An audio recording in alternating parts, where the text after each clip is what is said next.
Welcome to this Reality Report special investigation. I'm Julio Rauseo. I'm speaking today with Wayne Madsen via video Skype link in Washington, D.C. Wayne Madsen is a Washington, D.C. based investigative journalist. He's a frequent contributor on Russia Today, BBC, CNN, and ABC, just to name a few. 20 years of security experience as a naval officer. He's also worked with the Department of State and the NSA, the National Security Agency. Wayne is also a member of the Society for Professional Journalists and the National Press Club. Wayne Madsen, thank you so much for joining us live from D.C. Hi, good to be with you today. Good to be with you, too. In this special investigation, we'll be dealing with Rahm Emanuel, who's getting set to run for mayor of the city of Chicago. But Wayne, you came to the city of Chicago in the summer of 2010 during the heat of the Rod Blagojevich trial. What made you come down to Chicago in the midst of the Blago trial? Well, I've been following ex-Governor Blagojevich's chief tormentor, Patrick Fitzgerald, for a number of years, ever since Fitzgerald was working in the U.S. Attorney's Office for the Southern District of Manhattan, specifically on the World Trade Center bombing in 1993. And Fitzgerald, in that case, along with his cohort in crime, and I do say crime because evidence of that particular crime was covered up by Fitzgerald and his cohort, who was the U.S. Attorney for the Northern District of New Jersey, one guy named Michael Chertoff, who came back to haunt us again. But it was very clear that in 1993, critical evidence was suppressed by Fitzgerald and Chertoff, evidence that would have led to the government of Sudan, which at the time was harboring a guy named Osama bin Laden. But the problem was to pin 93 World Trade Center bombing on bin Laden would have been to implicate the CIA, because up until 1995, bin Laden was still on the payroll of the CIA and Britain's MI6. So we have in Fitzgerald somebody who's very much wired in with the intelligence community, who's done their bidding for a number of years, who is not a clean prosecutor. He's extremely dirty. He's not Elliot Ness. He's more like Al Capone. Well, that fits right into Chicago. And you mentioned in your May 19th article on WayneMadsenReport.com just about you coming into Chicago. And you also mentioned that President Barack Obama and Rahm Emanuel, along with Patrick Fitzgerald, had a pro-quo agreement. Can you discuss about that agreement?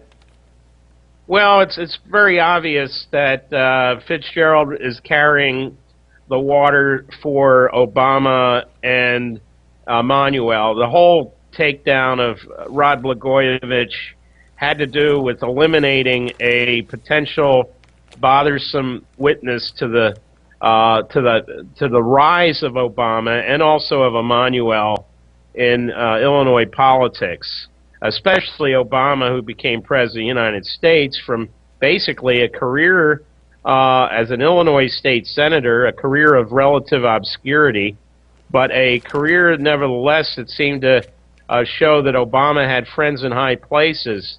After all, from 2002, when he was defeated in the primary by Congressman Bobby Rush, Obama had this mercurial rise in national politics from the time he defeated his opponent in the race for the U.S. Senate in 2004 to the meltdown of Jack Ryan, the Republican candidate for Senate, over released divorce papers that were supposedly sealed about a very messy divorce, to the White House.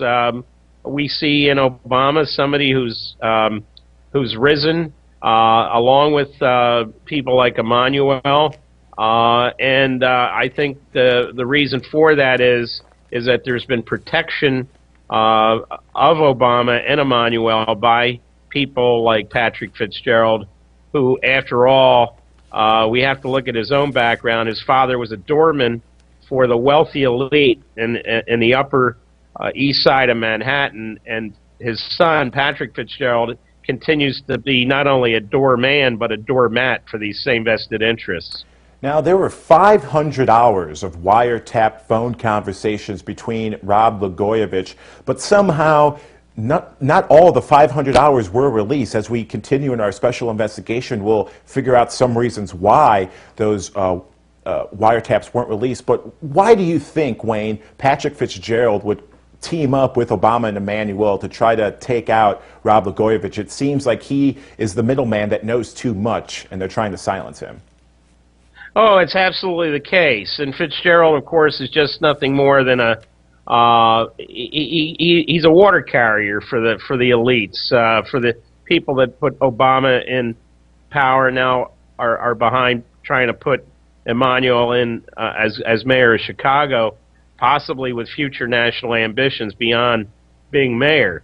But we look at the 500 hours of wiretaps.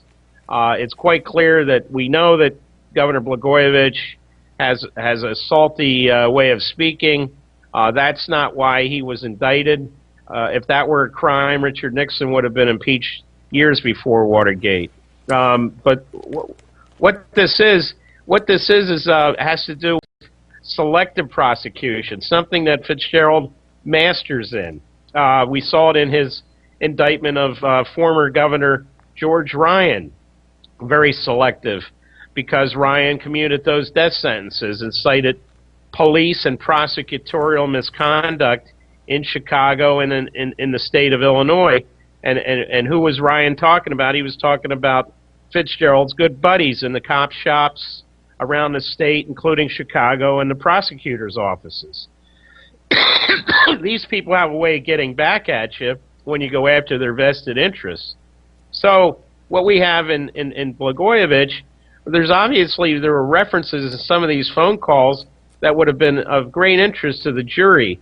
But the judge, Judge James Zagel, who's a very political judge and who will be the same judge in the retrial of Blagojevich this spring, when in fact there should be a change of venue, at least a change of the trial judge, but we don't see anything coming down from the Justice Department on that, because Eric Holder, the Attorney General, is every bit as much of a political lick spittle for these vested interests as is Patrick Fitzgerald. So any references between, say, Blagojevich and Rahm Emanuel and other of these players about Rahm Emanuel and Barack Obama's extracurricular activities, which are long-standing in Chicago, were kept from the jury because, of course, the judge said a lot of this, and of course Fitzgerald agreed with this and pushed this, that this has no bearing on the case. Well, I think the fact that the President of the United States and the guy that hopes to be the next mayor of Chicago were members of the same gay bathhouse in North Chicago are very relevant to the case against Blagojevich, because again, this is eliminating somebody who knows way too much to shift the attention off of those who are probably just as corrupt, if not more corrupt, than the accusations against Blagojevich, and that's Obama and Emanuel. And we'll get to those extracurricular activities in a second. It's also good to point out that the voters of Chicago should know this type of information before voting for a mayor of one of the largest cities in the country, the third largest media market in all the country. The voters need to know this type of information. Rahm Emanuel getting set to be to run for mayor of Chicago. Not many people around the city that are educated enough know about Emanuel and his entire family. They're a very powerful family, the Emanuels, including his two brothers. His father has shady past. Can you go in length about the Emanuel family and their rise to power? Yeah, the Emanuels are basically Emanuel's parents emigrated. Well,